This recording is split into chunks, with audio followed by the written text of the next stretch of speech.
and let us all do what we can to build a better future. The fight for Medicare for all is an ongoing fight, and it involves every single one of us. Millions of Americans are right now struggling day in, day out. A lot of Americans have lost their loved ones, their friends, families, from treatable diseases to ailments.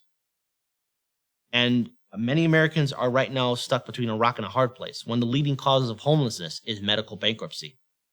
And then there are Americans who have to make the tough, difficult decision of not able to get their prescription drugs, the medicine that they need to continue on living. Mental health is a very serious issue in this country, and yet we don't have a government or any political party that's willing to help out its people. Before we bring our guests onto the show, I want to play this video from Now This.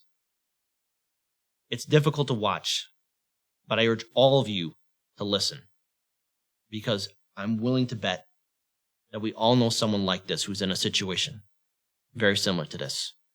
In the richest country in the world, we cannot provide healthcare for our citizens. It's madness. Let's play, please. Who can say they lost their kid because he didn't pay $20? How is that not enough fuel for anybody's fire?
Doesn't mean it's a death sentence, or shouldn't be a death sentence. He was working on his problems. He was doing what we were told that we're supposed to do with these problems. High on life. And that's what I was saying. He was doing better.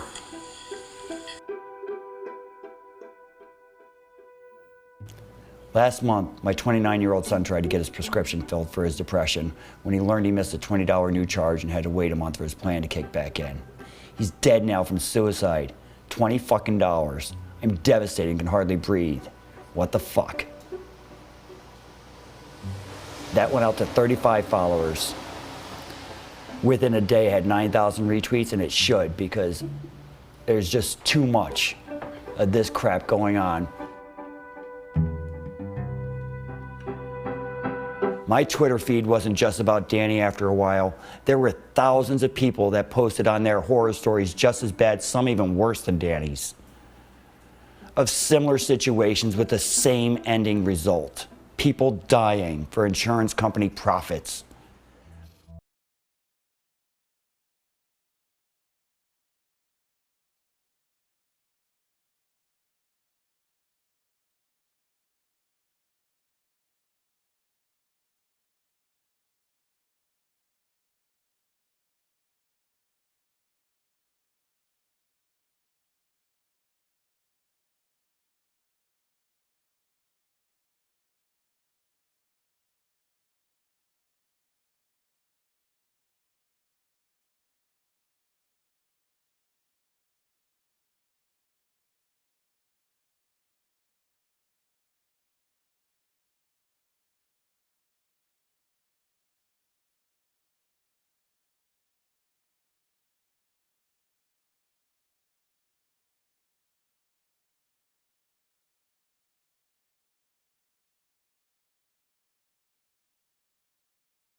I rise today to tell the sad story of Daniel Desnoyers, who took his own life because he did not have the money to buy the basic drugs that he needed for his mental health issues.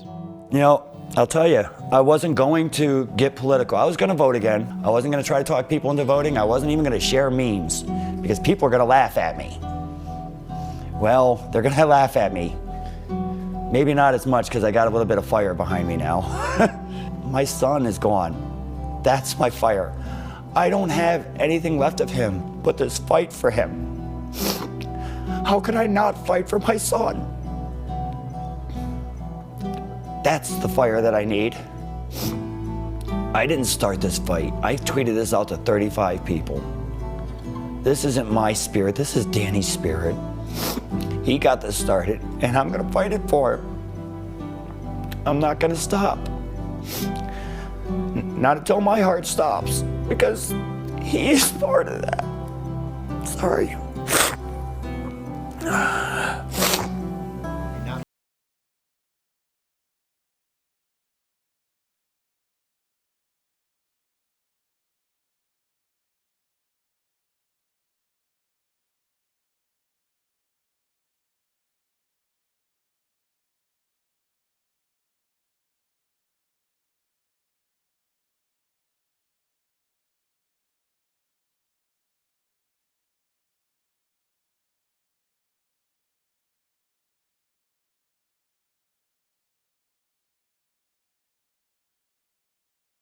All right, folks.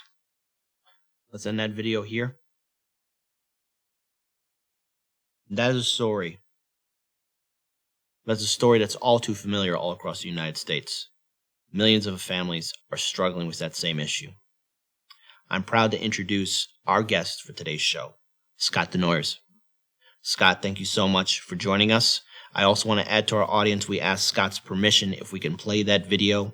He approved of it. There's also a few other works on social media that he is working on, that he's participating on, that I would like for him to share at the end of the interview so that all of you can go there and check it out. Scott, for our viewers and subscribers, can you please introduce yourself and tell us about your ongoing fight? We recently did a video where Case Study QB posted a Twitter video of you protesting in front of Big Pharma. Still years later, the fight for Medicare for all is going on. Please tell the people your story. Thanks for having me on, Kit. As you saw with this video, this fight is very personal to me. And like I had said in the video, when I first started off this path, it was actually in 2016 I got involved in politics. Before that, I was asleep like most of America and had no interest. Figured my vote didn't count. Why bother, you know? And I got very interested when, because I have my own personal health issues that I really rarely talk about. But in 2016, when I heard Nina Turner speaking of Medicare for all, I was surprised to find out that other countries had universal health care, and we're one of the few people that don't have it. You're one of the few countries that don't have it. And it just surprised me, you know, when I started looking at the numbers, and I couldn't understand why other countries could provide it, and we're supposed to be the greatest country in the world, and yet we don't. And what I was missing was the richest country in the world. And how we got to be the richest country in the world is stories like Danny's, you know. But I had given up in 2016 after the election results and how things turned out. And then in 2019, when this happened, like I said in the video, I was pissed. I was angry. I'm going to make our lawmakers look me in the eye. That is the drive behind my mission. And as you'd also mentioned, Kit, I mean, this is a very common story. Within a couple of weeks after me sharing Gary's story online, I had thousands of other parents reach out to me that lost children, you know, with similar stories. And these stories stick with me. You know, I share them all the time. And it's just disgusting that if Danny and I had lived in California or in Canada, if Danny and I had lived in, you know, Mexico, his medication would have been much more affordable. You'd mentioned recently, April 9th, I just had a protest in front of Fidelis Care. They were actually the insurance company that denied Danny his medication. I'm so sorry. Yeah, the Fidelis Care is actually owned now by Centene. When it was sold to them by the former CEO, Father Patrick Frawley, an ordained minister of the Catholic Brooklyn Diocese. And he sold the company to Centene for $3.8 billion with the expansion of the ACA's managed Medicaid program. And Centene had already been previously sued, and I forget the two states, but I believe it's Iowa and Mississippi, for $26.7 million for making it difficult for Medicaid patients to receive treatment by by limiting the providers. So that in itself is denying treatment to Medicaid patients, which a percentage of them will lose their life, just like Danny did. And they know this. They absolutely know it. And yet they still do it. And our politicians continue to support this and lie to us, saying they want to give us health care and then sell us a contract that will deny us health care and profit from it. There's an incentive for them to deny poor people health care. And they do it for that incentive. And people die, and everybody's aware. Wow. When you started this journey, especially when it came down again to fighting this fight, and again, I'm so sorry for the loss of your son. I know my words aren't enough because it's unjust what happened to him. And yes, the evidence is very clear that, again, when you compare the prices of prescription drugs here in America towards countries like Canada or anywhere across the world, for some reason, but we all know the real reason, America has the prices ridiculously jacked up to where it is out of reach of working class citizens. And with this inflation nightmare that we're in and this economic nightmare that we're in, Americans have to make the difficult choices of either paying the bills, buying medicine for their loved ones. When you started this journey, this fight, were you really prepared for the amount of barbarism that is being done by Big Pharma, by the healthcare insurance industry, in regards of how much I have a chokehold on our domestic policy with our politicians? I really wasn't. I mean, what happened with Danny is horrific, right? I mean, it truly is. I mean, to think a priest that profits by denying Medicaid patients healthcare to the tune of $5.9 million a year. That's gross and disgusting. I mean, not to mention hypocritical.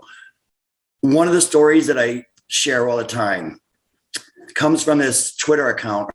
I think her name is Somebody Loves Us. She had about 35 followers the last time I checked. When she reached out to me, it's because she had just heard of Danny's story. And because of what she heard, she reached out to a church to get clean because she was living on the streets on heroin. Why she got there is the most disgusting story I can never imagine. See, she had a baby by the name of Abby. And when Abby was born, the mom had an autoimmune disease. She didn't go into detail as to what it was. It could have been diabetes for all I know. And Abby's mom was treating her autoimmune disease through the insurance company, paying for it. But it was before the ACA's pre-existing clause. So when Abby was born, she had a pre-existing condition because the mom genetically passed that disease to Abby. Well, she wasn't able to provide the medical treatment for Abby, not being able to afford it. And Abby died at the age of 2. And I just explained to you medically how Abby died, not how a mom looks at it, though. Abby's mom thought, I gave my daughter this disease like a Christmas gift. And then I took care of myself. And I didn't take care of my daughter. And I let her die. So she turned to heroin to self-medicate. And I'm on the streets of Portland a couple of weeks after hearing about Abby. And I'm seeing all the homeless tents and how people treat these people. And any one of those persons, actually every one of those persons, has a story just like Abby's mother. Our country is gross. I've said on the show here with my co-host Daniel, Kira, Laney, ever since we were on radio or TV as well, in the United States, one bad day you could lose everything. One bad day, you have an accident, or you get hit with an ailment, or you can't buy your medicine, and you're at risk of being put on the streets. Medical bankruptcy is a thing. And to our foreign audience, yes, this is a thing that we deal with in America. It's the same thing with our ambulances. Depending on what state you live in, and I'm going to be lowballing this one, unfortunately, because this is a low number, but in some states, if you're in an ambulance, it's $100 a block, and you get charged that. And again, there's no incentive for these corporations to really pay off your medical bills because all of our health insurance is tied to our corporate jobs or any other job that you're working with. So if you do get health care or healthcare benefits, those benefits are tied to your job. So if you get fired, you lose those benefits. And that's something that shouldn't happen. So the thing is, what I want to ask you now, Scott, you've clearly been leading this fight, and it's an ongoing fight that you'll carry on to your last day. And I think it's something all of us should be committed to because there's a story like yours all across this country, and it's becoming far too familiar. And the fact that, again, we're seeing this lack of action from our politicians, it should make all of us enraged. So what has been your interaction with Democratic and Republican lawmakers when it comes down to this fight for Medicare for all? Because quite clearly there is a bill for Medicare for all in the United States House. If Nancy Pelosi actually has the courage or ever has the backbone to put it on the House floor for a vote, it could be done. Or either through executive order, President Joe Biden can actually make Medicare for all happen. So if it doesn't have to go through Congress, Biden himself can actually implement that policy. There's a lot of two other policies in which Biden can also implement and use through his executive order, but we won't go into that right now. The conversation is about Medicare for all. What has been your interaction with some of these politicians? Because again, your story has gotten out there. Can you tell people about that? Yeah. Well, as we've all heard for the past year and a half, it's been crickets when it comes to this subject. And that comes from true warriors. I mean, Bernie Sanders for 40 years has talked about Medicare for all. And up until the election cycle, we haven't heard a peep.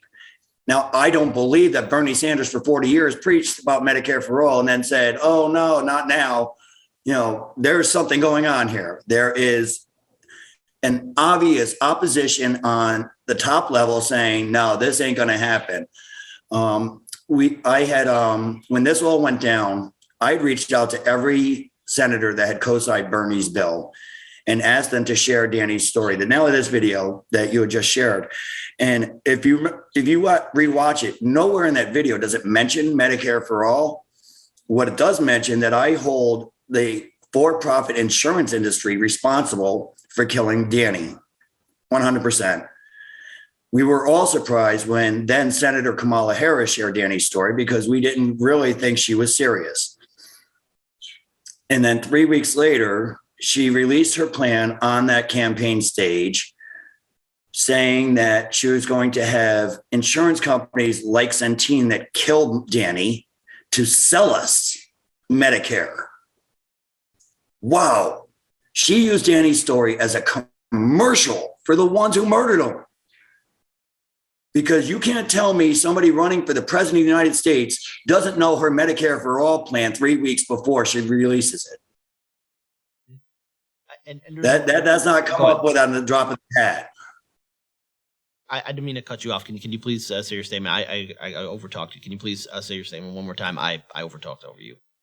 No, I was just saying that is not something that a campaign contestant does at the drop of a hat. Like, oh, here's my Medicare for all plan. She knew ahead of time that she was going to support the for-profit insurance industry that killed my son, and she knew she was using his story to support them. How disgusting. So when I hope she sees where I said I'm going to make our lawmakers look me in the eye and see the consequences of their decision, when she did that, she catapulted to the top of that list. And that's a promise to my son.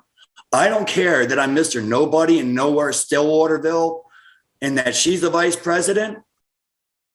She will look me in the eye. And I want to know why she finds it acceptable to sell our children's lives for campaign donations. You have every right to be upset and angry, especially with what, again, Kamala Harris's campaign happened and what she chose to do. with that video and the story of your son.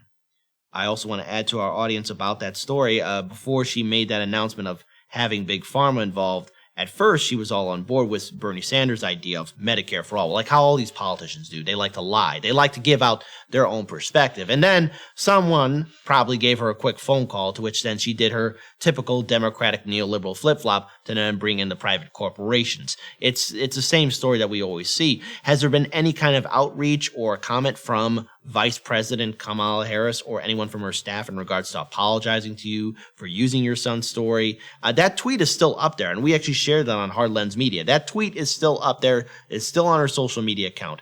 Has there been any interaction or any commentary from her staff? There has not.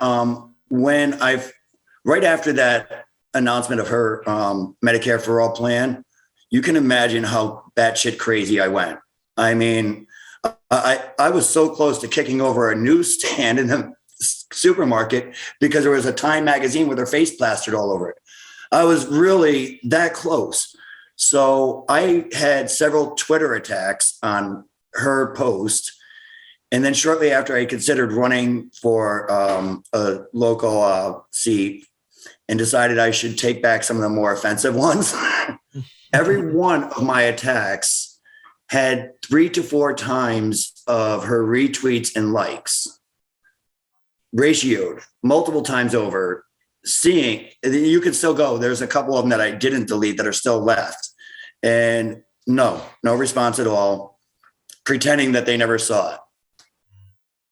Now, it's quite clear no Democratic lawmaker or Republican lawmaker in the United States Senate and House are ever going to fight for Medicare for all. And while there was that recent tweet where Joe Biden said we should have health care as a human right in this country, again, it's probably not Joe Biden himself who wrote that tweet because he's too senile to shake the air or be distracted by the Easter Bunny, because that's who Joe Biden is. Let's face it, he's a senile old Mr. Magoo. It's quite clear at the federal level, the fight for Medicare for all isn't happening, at least from these politicians. They're not going to do it. Even from our allies or quote-unquote allies, they're not going to do it because Nancy, Chuck Schumer, and all the other Democratic politicians are not going to fight for it. So the next choice is at the state level. Now, there's whole Washington, and of course, there's the campaign for New York healthcare that's happening in New York State, which I find both initiatives to be phenomenal, because if we can't get it at the federal level, we got to try it at the state level. That's the same way for the fight for cannabis legalization happened. It happened at the state level. Federal level is never going to happen, even though it can happen through executive order. Again, different conversation.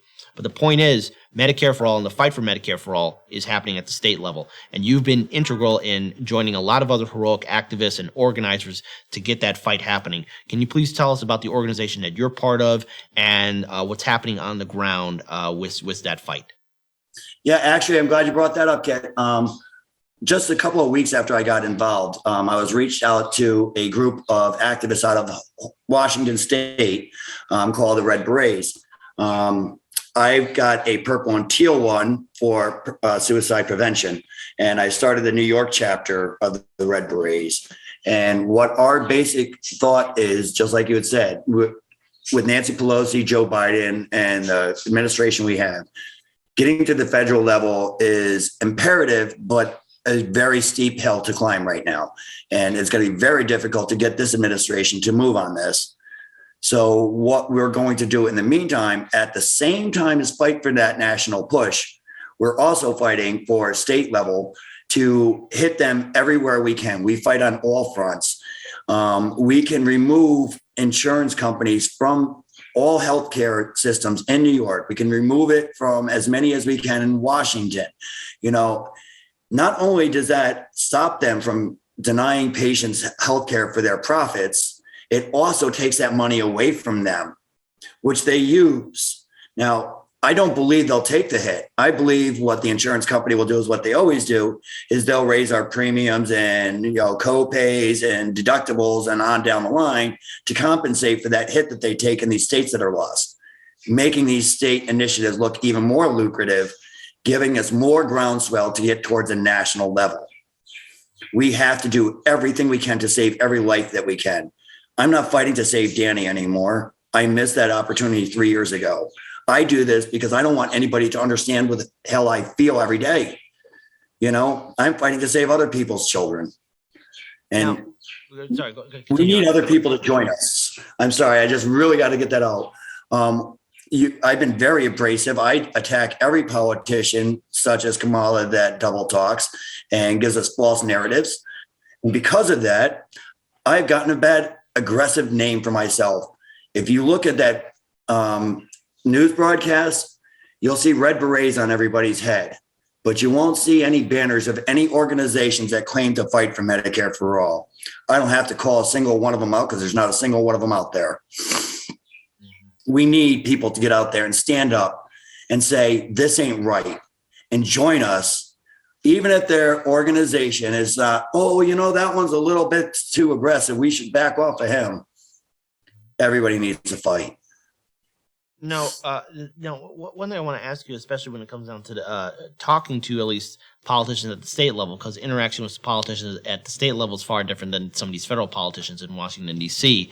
What has been the interaction with many of them? Because, again, there's probably a better likelihood where you can actually talk to your legislatures and actually get a bill passed or actually make it happen. Because, again, for a lot of people who don't know, local politics, state politics is more accessible, and these are the great laboratories or the experiment in which more issues can then be adopted at the federal level to where maybe, again, we can actually get Medicare for all, universal health care actually happen. What's been your interaction with these lawmakers at the state level, at least where you're participating at? Actually, I've had a lot of really positive interactions. I'm glad you brought that up because you're right.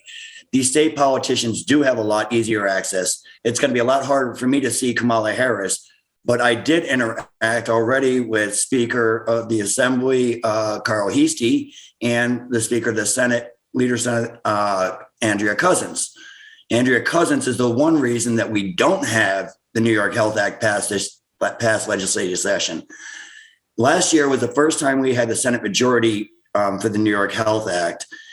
And the New York Health Act had already passed the Assembly 4 times previously. It's been around for 40 years. And because we finally had the majority of the Senate votes in the Senate, Andrea Cousins pulled the Health Committee before it can make it through the committee, blocking it from going for a vote because it had the votes. Now, that's either because she's already received over $500,000 in campaign donations from insurance companies. Oh, yeah. Or it's because some of the people in the Senate said, Andrea, we weren't serious about saying we're going to vote yes on this. Don't call this for a vote because we don't want to get called out. They probably are also taking money from insurance companies. So, yeah, we can reach these politicians. My local assembly representative, Carrie Warner, I've spoken with her several times, and she's very against single payer because we live in a very conservative district, a very red district. And she's just trying to hold on to her seat. She's a Republican in a blue coat. But because of all of my interactions on her campaign page, she has the very first question to her constituent survey is about single payer universal health care. If you think that's the answer to our healthcare system, that was our work making her put that up there. As you should. Because these politicians work for us, not the other way around. And they got a surprise because the 26th is the day before my birthday, and I'm headed back down to Albany to lobby these politicians again. And I will again make them look me in the eye. That's the way we get to them. You make the phone calls, you make the emails. I've called Andrea Cousins' office so many times that when I call in the morning now, they're like, "Hi, Mr. Desnoyers," straight up. Well, it's simple. I mean, remember, all these politicians are public servants. They work for us. I want to bring up this chat here real quick because, again, it's somebody that's very close to the show, good friend of the show, Roger Meadows on Rockfin. Scott, how are you? You don't know me, but we met.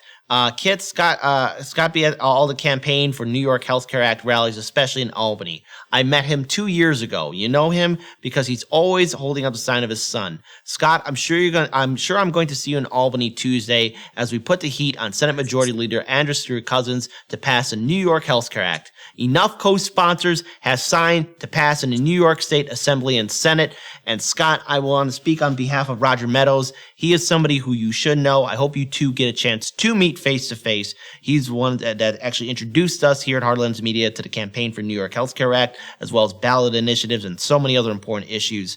And I guess for Roger Meadows, are you going to be there to bring the heat? Are you asking me or him? Oh, I'm asking you if you're going to be there, Scott. Oh yeah. I'm going to be there. Oh yeah. I'm not only. I'm bringing my sign. I'm bringing my bullhorn. I actually have my own bullhorn that is got a name. It's Danielle. Yeah, Danielle. And see, this is the fight that we need to see happen, because if it can happen at the state level, it's enough push and initiative to perhaps inspire others to actually make this not just go at the state level, but for the full-on fight at the federal level. And again, New York State is a major state. There's a lot of stuff that can happen there, and I think if we can win in New York State to actually get it to happen, it is the pathway to get us Medicare for all, universal health care at the federal level. So as we are running a little bit over time, I want to ask two final questions to you. Number one being, where can our viewers and subscribers find you on social media? Are there any social media sites or links that you want to share with our people so that they can help out or support them or share them on their own social media? And then number two, this one's going to be a little difficult, but when it comes down to, unfortunately, other Americans that are in your situation or just recently got into the situation that you are dealing with the loss of your son, what do you want to say to those that are perhaps maybe sitting on the sidelines who are choosing not to fight or maybe thinking about fighting but are hesitant to do so? What do you want to say to those that are perhaps need that initial push to join this fight for Medicare for all? All right. Well, I want to address that second question first, because I think it's very important. If somebody who's lost someone and they're struggling whether they should fight or not, I think this is a personal choice. I have to live every single day, just like every parent that loses a child, waking up and the first thought that comes into your mind is, my child's gone. It hurts. You learn to deal with the pain. It doesn't get easier. You just learn to handle it better. This is my outlet. This is Danny's fight through me. But if you can't get up and testify every day like I do, you need to write your politicians. You need to lobby every way you can. If you can help financially, please do. We're up against multi-billion-dollar corporations, and I still wouldn't have the money to pay for Danny's medicine today. So anything you could do to help, yes. If you can't do what I do, I get it. It's hard. I tell everybody all the time, I can't quit doing this until we win. So we have to win so I can quit doing this. I don't want to relive Danny's death every day. But but everybody that needs to fight anybody that can fight needs to fight, because it's our children's lives that are on the line. We have to look out for the next person down the line, because nobody's looking out for us. So it has to be all of us together. And what was your first question? Oh, how to find me on social media. Yeah, that's right. Where can our people find you online for social media? And if there's any group pages or social media links, we have your Twitter page available. Let's actually get that to show it to the viewers and subscribers. But if there's any other social media links that you would like to share or that people should check out, can you please share them with the people? Well, I've got 3 different Twitter accounts. My first one was suspended because I got into it with Deborah Messing. I wore that one like a badge of honor. I don't know which one you have of. Is that the Scott Desno one? Yes, that's Scott. Yeah, okay. That's the one right there. Oh, no, that's Desnoyers Scott. Yes. Then I also have Scott Desno, which is SCOTTDESNO at Scott Desno. And I also have at NY Red Berets, which that's the New York chapter of the Red Berets. I do most of my organizing on Twitter and on the ground.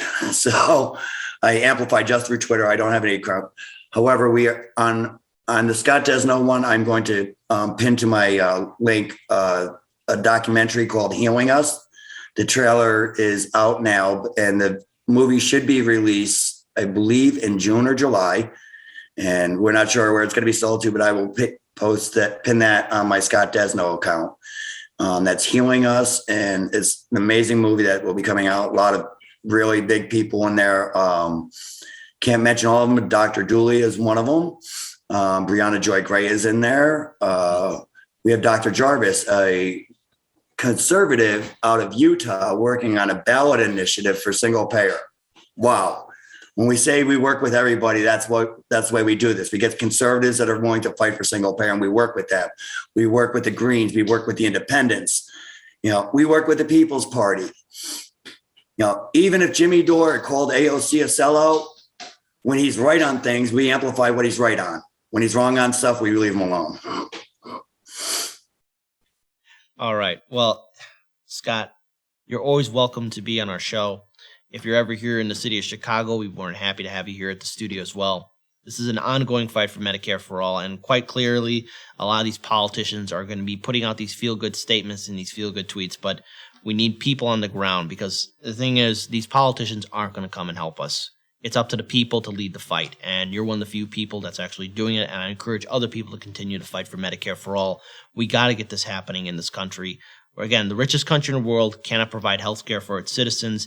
It is unjust, it's not right, it's not fair, and no more. Enough good people have passed away. Scott, thank you so much for joining us here at Hard Lens Media. It was a real privilege to have you on here, and we do gladly invite to have you back on. Good luck to you on your fight, and also good luck to you guys in New York State. While I'll end this interview on a little funny note. While we do like to have a little back and forth with New York style pizza, here and there, because Chicago style pizza is the best. The whole country is rooting for all of you in New York State to actually get this done. So all the best of the campaign for New York Healthcare Act. You and your fellow colleagues and all your activists over there, bring the fight to Albany and get these politicians to get to happen. So there we go.